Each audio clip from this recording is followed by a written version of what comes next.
अस्सलाम वालेकुम viewers, I hope you all are fine. अल्हम्दुलिल्लाह, अल्लाह के हुक्म से सब खैरियत है। आप सब भी उम्मीद है खैरियत से होंगे, आपकी फैमिलीज़ भी।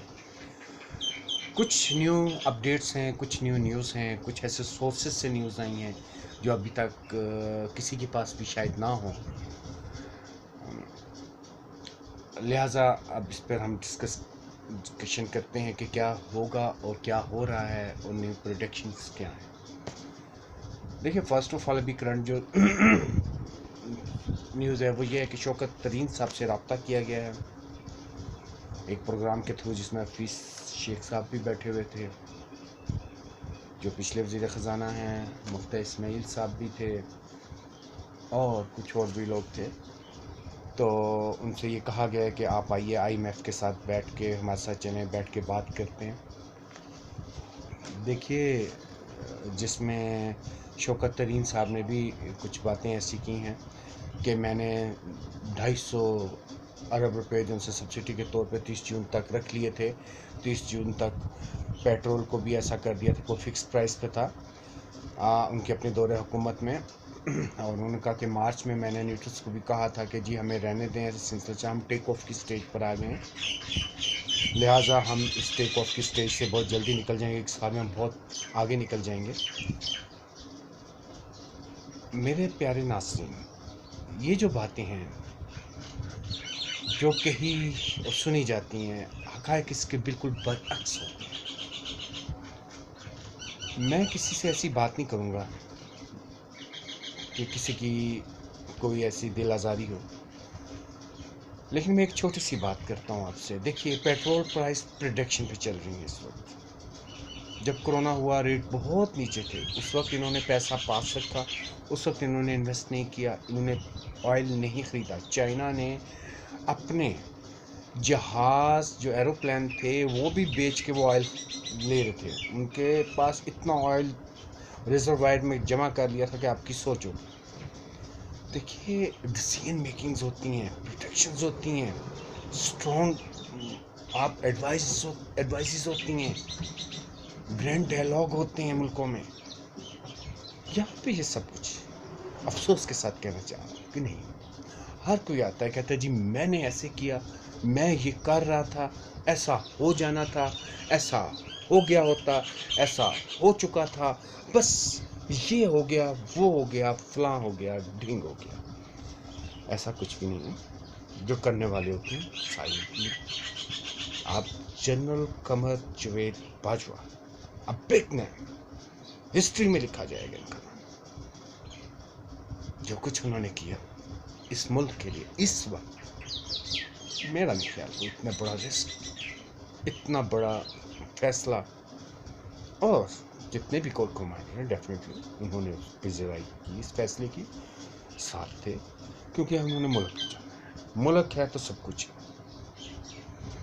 और वो डिपार्टमेंट भी ऐसा है, हमारी फौज, हमारा डिफेंस का इदारा, उन्होंने हर हाल में न्यूट्रल नहीं रहना होता जहाँ मुल्क की सामने।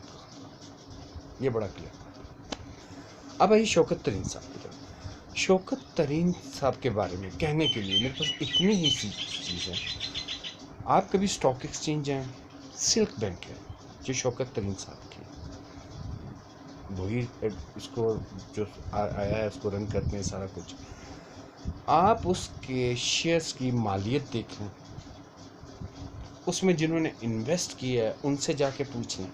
अभी भी करंट आप सिल्क बैंक का देखिए, स्टॉक मार्केट में देखिए, रुपये 1.5, 2, 3, 4, कहीं हिस्ट्री में 7-8 कहीं इसने लगा दिया हो, अभी हालिया 8-10 सालों में इतने तक शायद गया हो। 10 साल में ये इनकी प्रोग्रेस है। इस वक्त भी मैं 1 रुपया 20 पैसे, 1 रुपया 25 पैसे पे पर शेयर है इसका। अब यहाँ से अंदाज़ा लगाएं, माशाल्लाह इकॉनमी पे कितनी ग्रिप है इनकी।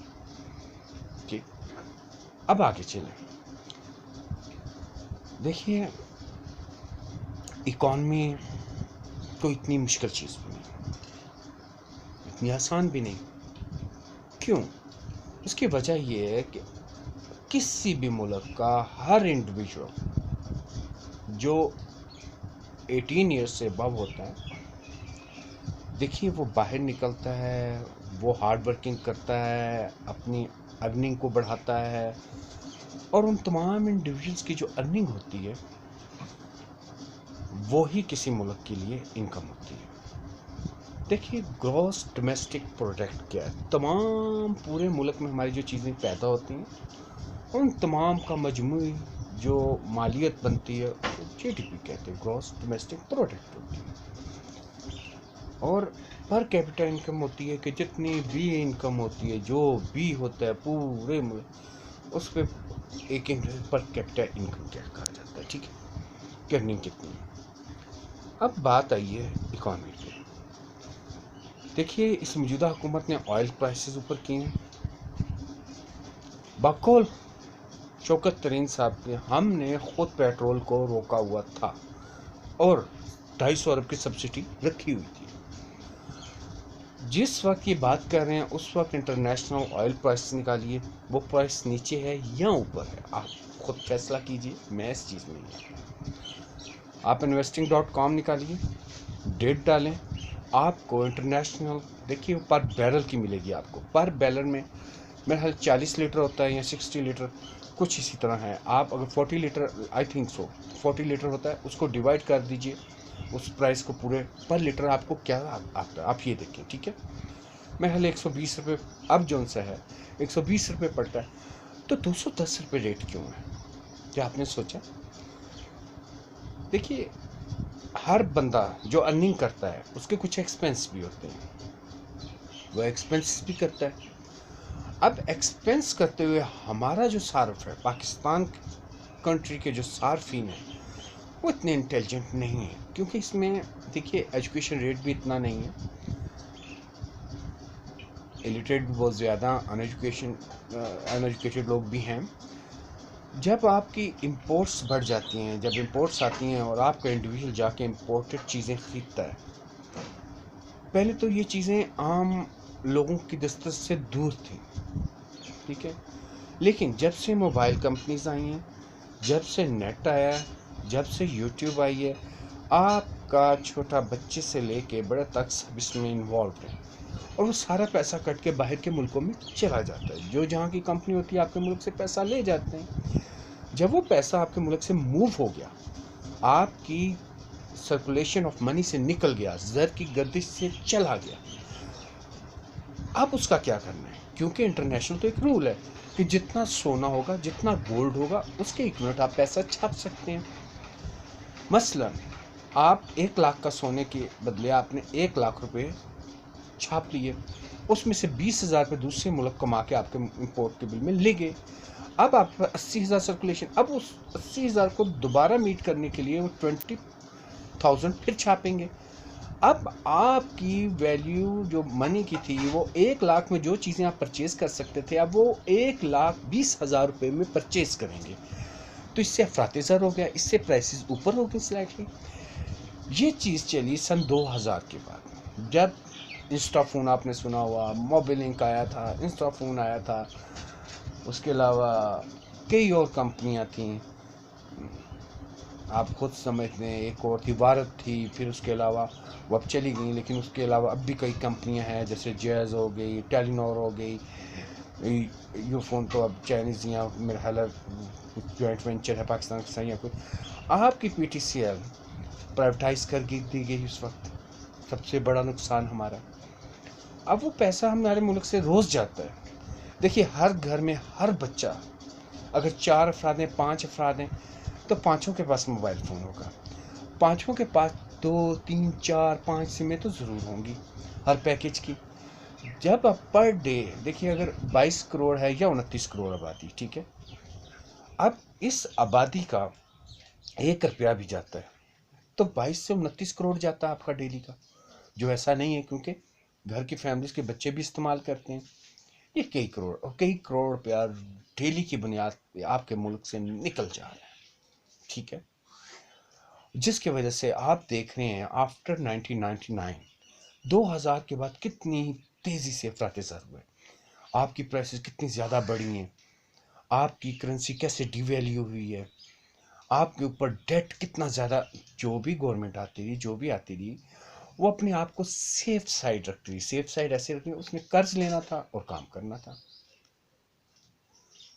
कर्ज लेना था और काम करना था। वो ये काम बासूली और बाखुशस्लूबी से अंजाम देते रहे। कर्ज लेके कोई भी चीज़ करनी बहुत ईजी है, लेकिन उसी वजह से अब हम दो तरफ से फंस गए हैं मईशत में। एक, आपका डॉलर ऊपर जाता है, आपका पेट्रोल ऊपर जाता है, आपका कर्जा डबल होता है। देखिए, सेविंग्स जो होती है ना, वो किसी मुल्क की रीढ़ की हड्डी की हैसियत रखती है। जो पेट्रोल बढ़ाया गया आपकी सेविंग को इंक्रीज कराने के लिए। क्यों? आगे बजट है, उसमें आपके डिफरेंट प्रोजेक्ट्स हैं, उन पर तमाम चीज़ इन्वेस्ट की जाएगी। लिहाजा आपको ये सारी चीज़ें समझनी चाहिए। आज आप समझेंगे तो आप ये जो उनसे डिफरेंट किस्म के अंकस बैठे हैं, बड़े बड़े तबसरे लेके गए, फलां हो गया, ये हो गया, फलां हो गया, मिशन, ऐसा कुछ नहीं। सॉरी। जब आप ऐसे हालात में आते हैं, सेविंग्स आपकी होती हैं, वही सेविंग इंपोर्ट एक्सपोर्ट का बिल जब ख़राब होता है आप उठा के दूसरे मुल्कों को दे देते हैं। डेफिनेटली उनको पैसा तो देना आपने। जब उनके सार्व तक ये चीज़ पहुंचती है, देखिए, जब आपके पैसे उन्हें पेमेंट होगी, उनकी जो करेंसी है वो स्ट्रांग होगी, आपकी करेंसी जो सी है वो स्ट्रांग नहीं होगी बल्कि कमज़ोर होगी। उस कमज़ोर की वजह से, उस कमज़ोरी की वजह से आप जो उनसे हैं बहुत ज़्यादा आपकी इकॉनमी प्रेशर में आ जाती है। इस कमज़ोरी को दूर कैसे किया जा सकता है? आपके पास वेरिएबल होता है पेट्रोल, गैस, बिजली। जब आप पेट्रोल ख़रीदते हैं, उस पेट्रोल के ऊपर भी टैक्स होता है, डिफरेंट टैक्स जो आप गवर्नमेंट की अर्निंग होती है, क्योंकि पाकिस्तान में इनकम टैक्स जो है वो बहुत कम लोग देते हैं। अब गवर्नमेंट के पास यही ऑप्शन था, इसको इंक्रीज़ किया जाए, उन्होंने लिहाजा इसको इंक्रीज़ कर लिया, अपनी सेविंग्स इंक्रीज़ की। आगे बजट के लिए आपको पता है एलोकेट करने पड़ते हैं, एलोकेशंस होती हैं, डिफरेंट प्रोजेक्ट के लिए पैसा देना पड़ता है, सूबाई गवर्नमेंट्स को देना पड़ता है, ये सारी चीज़ें होती हैं। इमरान खान साहब थे, उन्होंने कितने मुल्क का विज़िट किए, आपको देख लें, वहाँ मॉडलिंग ही की है। देखिए, मुल्क मॉडलिंग से नहीं चलते, ठीक है? उसके लिए आपको इकोनॉमिक व्हील को चलाना पड़ता है। आपको इकोनॉमिक व्हील चलाने के लिए ऐसा भी नहीं होता कि आप अपने पिछले एग्रीमेंट छोड़ के, जिन ममालिक के साथ आपके हैं रवाबित हैं अच्छे, आप उनको छोड़ के उनके दुश्मन मुल्क के साथ जाके आप एग्रीमेंट करना शुरू हो जाए, ऐसा भी नहीं होता। अगर ऐसा करना ही था, आप कुछ न्यूट्रल कंपनी हायर कर लेते। जैसे पास्ट में रशिया और अमेरिका के ताल्लुकात ठीक नहीं थे, ऑक्सीडेंटल कंपनी है, उसने एक एंड से रशिया के साथ भी मुआहिदा किया, दूसरे एंड से अमेरिका की भी, और वहाँ की प्रोडक्ट वहाँ सप्लाई करनी शुरू कर दी। तो आप इस तरह कर लेते। ये जी रशिया चले गए थे इमरान खान साहब, तो वो वहाँ पे हम तेल और ऐसा कुछ भी नहीं है। आप एक कंपनी को हायर करते, उसको कह दीजिए हमें गंदम और ये चीज़ें प्रोवाइड कर दें, वो रशिया से आपको उस रेट पर प्रोवाइड कर देते, ये भी कोई इश्यू नहीं था। लेकिन लोग कहते हैं ये इशू है, पॉलिटिकल पार्टीज अगेंस्ट हैं एक दूसरे के, ऐसी बोलती रहती हैं। आप इन चीज़ों से परहेज करें। और जो उनसे है हमारे चीफ ऑफ आर्मी स्टाफ, देखिए कुछ लोग डायरेक्ट नाम ले रहे हैं, ऐसा नहीं करना चाहिए। अगर कोई बंदा, देखिए मुझे DGISPR जो गफूर साहब थे पिछले, मेजर या जो भी थे, उनकी एक बात मुझे बहुत प्यारी लगी कि उन्होंने कहा कि अगर हमें चीफ साहब ने ना कहा होता कि बेटा इनसे प्यार से डील करना है, तो हम देख लेते।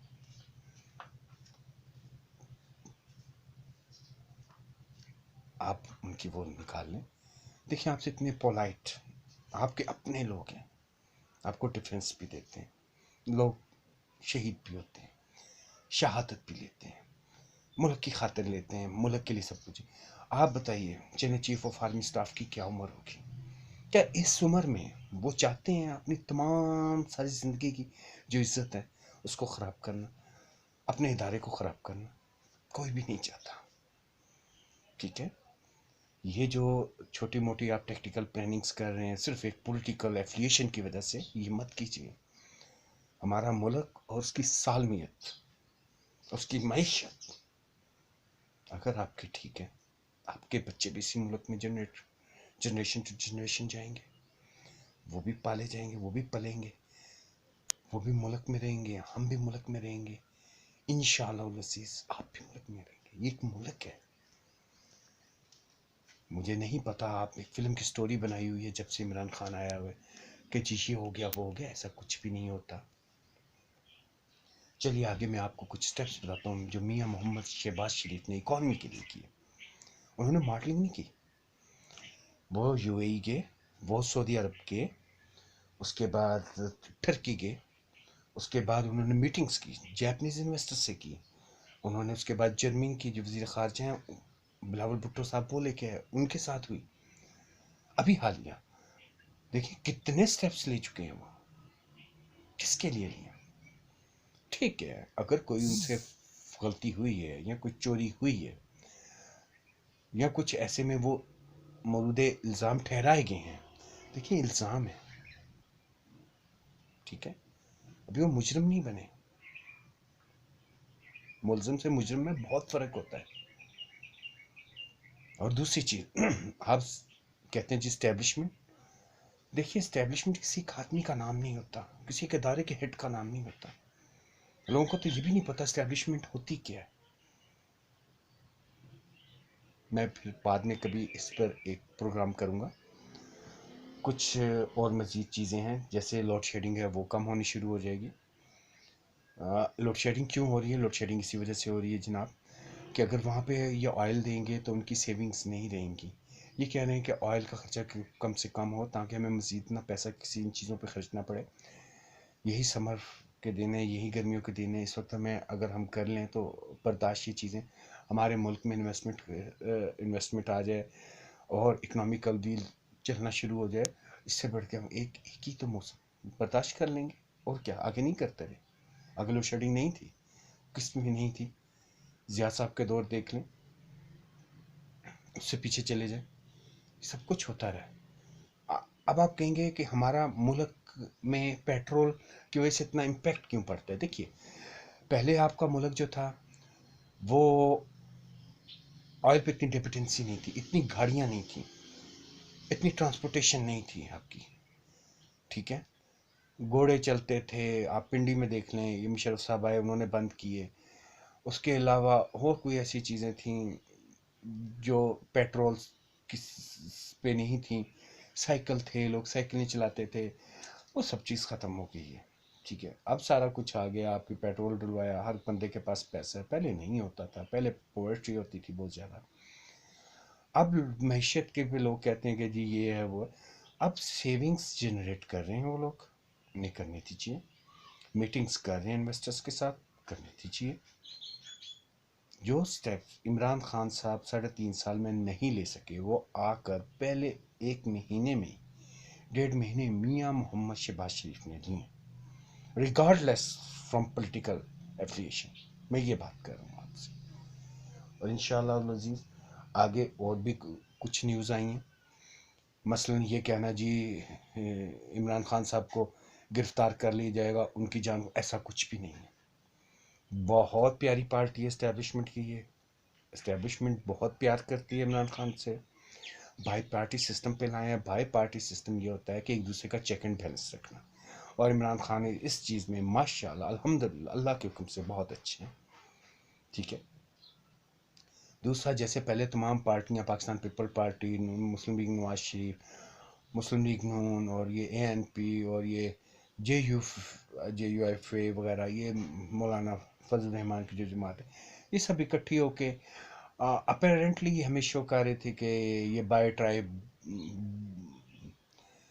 Bi party system, try party system है, लेकिन इंटरनली ये सब एक थे, जिसकी वजह से मैशत को नुकसान पहुंचा। इनके ऊपर काउंटर चेक एंड बैलेंस नहीं था, ये एक दूसरे का नहीं करते थे, लिहाजा ये आपस ही में रहते थे। और इंदरुन खाना या बैकडोर आप कह लें, ये लोग इकट्ठे, और यूनिपार्टी सिस्टम था, और जिसके हकायक एस्टेब्लिशमेंट को पता चल गए, और अल्हम्दुलिल्लाह इमरान खान साहब की शक्ल में एक स्ट्रॉन्ग अपोजिशन आ गई है। जहाँ तक ये है कि जी इंतखाबात की डेट, तो इंतखाबात की डेट मैंने आपसे पहले भी कहा नहीं आएंगे, ज़िमनी इलेक्शन हो जाए। जो उनसे मुनहरा फ़राकीन है, लुटक थी, जो इमरान खान साहब को छोड़ के जो गलत किया काम उन्होंने, बिल्कुल गलत किया, ठीक है, ऐसा नहीं होना चाहिए। तो वो उसमें पीटीआई जीत जाएगी। मैं आपको बिफोर टाइम आपको ये बात कर रहा हूँ कि पीटीआई ज़िमनी इंतखाबात में अच्छी सीटें निकाल लेगी। और माशाल्लाह ग्राफ भी पॉलिटिकल बहुत ज़्यादा हाई है पीटीआई का, इसमें नो डाउट। लेकिन अगर मियां मोहम्मद शहबाज शरीफ इकनॉमिकली पाकिस्तान की मैशत को निकालने में कामयाब हो गए तो उस वक्त सिनेरियो बिल्कुल डिफरेंट हो जाएगा, जिसके लिए वो सर तोड़ कोशिश कर रहे हैं। देखें, एक तरफ उनके बेटे सलमान शहबाज की नाकाबिल ज़मानत वारंट गिरफ्तारी हो गए, लेकिन वो फिर भी देखिए जिसने जो गलती की है, जुडिशल सिस्टम अल्हम्दुलिल्लाह आपकी न्यूट्रल ने बहुत स्ट्रॉन्ग कर दिया। बेशक वो बेटा है, भाई है, कोई भी है, उसको वो फेस करना पड़ेगा। बेशक वो वज़ीर आज़म का भाई है, प्रेसिडेंट का भाई है, किसी भी ओहदे पे रहने वाला है। और मेरे ख्याल में अब मईशत सही समझ जाएगी और इंशाअल्लाह अज़ीज़ हम सब दुआ गो हैं। मेरी मियां मोहम्मद शहबाज शरीफ से एक ही रिक्वेस्ट है कि दो गलीज इंडियन जिन्होंने ब्लास्फेमसी रिमार्क्स दिए हैं, नबी करीम सल्लल्लाहु अलैहि वसल्लम के बारे में गुस्ताखाना बातें की हैं, उसकी बुनियाद पर इंडिया से इंडियन को जो हम बरामदात करते हैं चीज़ें, उसका बायकॉट कर दें। एक तो ड्राई फ्रूट है 1,17,00,000 का जो पिछले सालों में एक्सपोर्ट किया गया है इंडिया को, उसको बंद किया जाए। उसके बाद 1,00,000 टन जो पिंक साल्ट है जो बरामद किया जाता है वो बायकॉट किया जाए। उसके बाद 2.2 मैट्रिक टन सीमेंट है जो पाकिस्तान से इंडिया जाता है, उसको बायकॉट करके बंद किया जाए। आपकी ये स्टेटमेंट आपके लिए भी अच्छी है, मुल्क के लिए भी अच्छी है, और 22 से 29 करोड़ जो भी हैं पाकिस्तानी, उन सब के दिलों की दिल आज़ारी हुई है, उसकी लिए भी ये बहुत बेहतर है। और क्योंकि हमारा जीना मरना ला इलाहा इल्लल्लाह मोहम्मद रसूलुल्लाह आखिरी नबी ज़मान और अल्लाह ताला की ज़ात और जो हमारे ईमान है इस पर और उनके तमाम अतात हमें हम पे फ़र्ज़ है। इसको देखिए आप, आखिर एक दिन सभी ने मर जाना है। बात हक और सच की कीजिए, पैसा कमाने के लिए मत आगे कीजिए। जो भी ज़बान से आप अल्फाज अदा करते हैं या किसी की पहले उसके बगौर मुताला कीजिए, ठीक है। मैं आपका बहुत शुक्रगुज़ार हूँ, आप लोगों ने मुझे अपना टाइम दिया। अल्हम्दुलिल्लाह आपसे नेक्स्ट मीटिंग बहुत जल्द हो रही है। अभी कुछ न्यू अपडेट्स और आ रही हैं, उसके बाद मैं आपको पॉलिटिकल पाकिस्तानी फ्यूचर और जो आने वाले हालात हैं इकनॉमिकल, उसके बारे में भी बताऊंगा। Thank you so much. अल्लाह हाफिज़।